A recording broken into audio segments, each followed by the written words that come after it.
Well, after October 7th, Israel was forced to invade Gaza, and the IDF discovered a network of tunnels at least 350 miles long.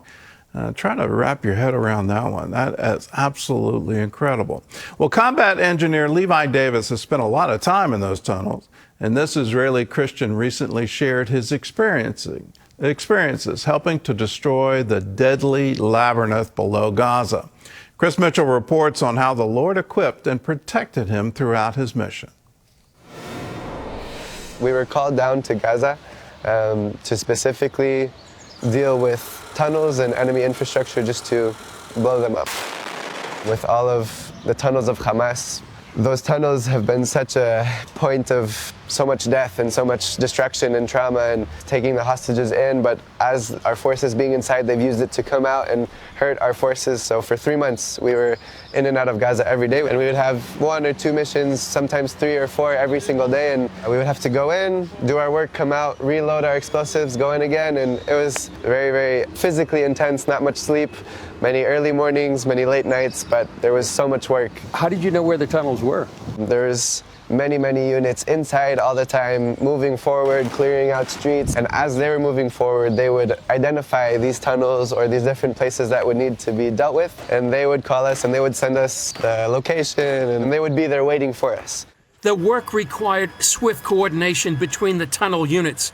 But sometimes Davis's group would hit delays that saved their lives. And me and my friends, we were working on one tunnel, we were about to go to the next one, and just about 20 meters away from this next tunnel that we had already been supposed to be working on, but we were delayed.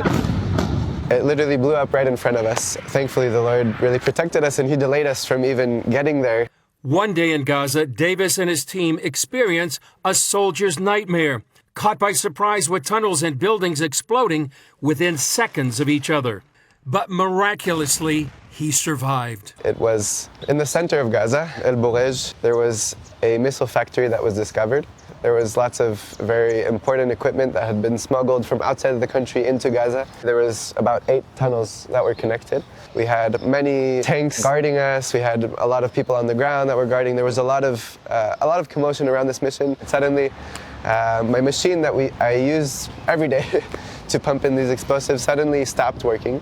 I did everything I could do in my power to fix it. I called technicians, I tried to do all the regular things, and I finally figured out what the problem was, and there was something loose in the air pressure, and I just tightened it, and I was about to flow the explosives into the tunnel. And suddenly I hear the explosion. I look to my left, 20 meters there, the tunnel that was just north of us, everything, 2 tons of explosive in the air, 50 meters that way, another one, and many more around us that I didn't see. It was just shocking to see it so close, and suddenly the rocks are falling, and I was hit with a big block in my neck that actually paralyzed me for about like a minute. I couldn't move, and I thought that was it. I thought I was going to be paralyzed, but after about, I don't know, maybe 20, 30 seconds, I started to feel tingling in my body, and I was back up on my feet within a minute. I was there with about another 4 teammates, but quickly we were on the comms trying to get our officer, and he wasn't answering, and there was ones from our team that had got wounded from the rocks and from the wave that came from the explosion. So we were helping them, and others were going to see what was with others, and very quickly we found out that there was 4 more of our teammates that were really badly wounded, and 2 of our teammates that were killed. The questions were inevitable. Why did he survive and his friends didn't? Where was God in the battle? I know so clearly that He's kept me because He has more for me to do. To be light, to be salt where we are. We need to be walking in that calling, walking in what He's called us to do, using the gifts that He's given us to use. And I think one of the big things in my process of the aftermath and the Lord healing my heart, one of the biggest and the first things that really happened was just Him reassuring me of His presence there, even in that place of death and destruction, that He was there and that He prepared the way before us. Davis may have sensed God's protection, but he still had to wrestle with battlefield mistakes and forgive his enemies.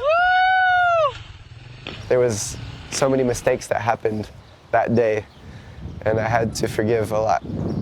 And I don't think I could do it without Yeshua forgiving me and Him shedding His blood for me and for forgiving all of those others that I had a hard time forgiving. But until October 7th, I had never really experienced what Yeshua calls us to do in Matthew, praying for our enemies, loving our enemies, praying for those who persecute us. That was just a verse that I was like, oh, that's nice, and maybe I had a bully at school that felt like my enemy, but no, this is a real enemy that wants to kill us. But the Lord died for them too. Just praying for the Lord to show up in the camps of Hamas, in the camps of Hezbollah, and to reveal Himself, to open their eyes by His mercy, to allow them to find Him. And it sounds so like, why would I pray for my enemy? But it's something that the Lord calls us to do, and I believe it's something that He will use also to heal our hearts. Chris Mitchell, CBN News, Jerusalem.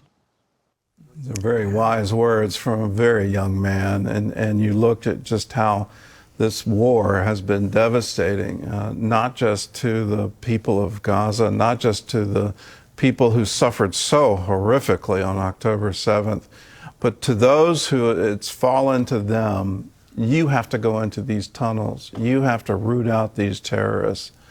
It's one of the great mysteries of the conflict. Golda Meir said it so perfectly so long ago. We can forgive you for killing our children, but we can never forgive you for forcing us to kill yours.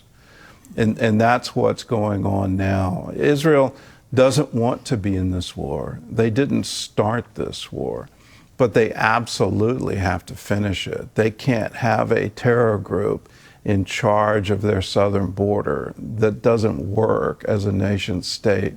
Just imagine if this were the border with Mexico or the border with Canada.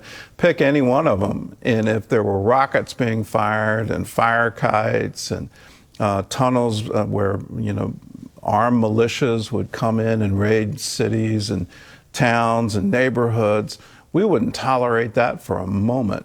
And so the world should never expect Israel to tolerate it and join with her in the sorrow of this, because it is heart-wrenching. Let's pray for the peace of Jerusalem. Let's pray for the protection of Israel. And let's pray that the Palestinian people have their eyes open to realize the only people they're really hurting is themselves.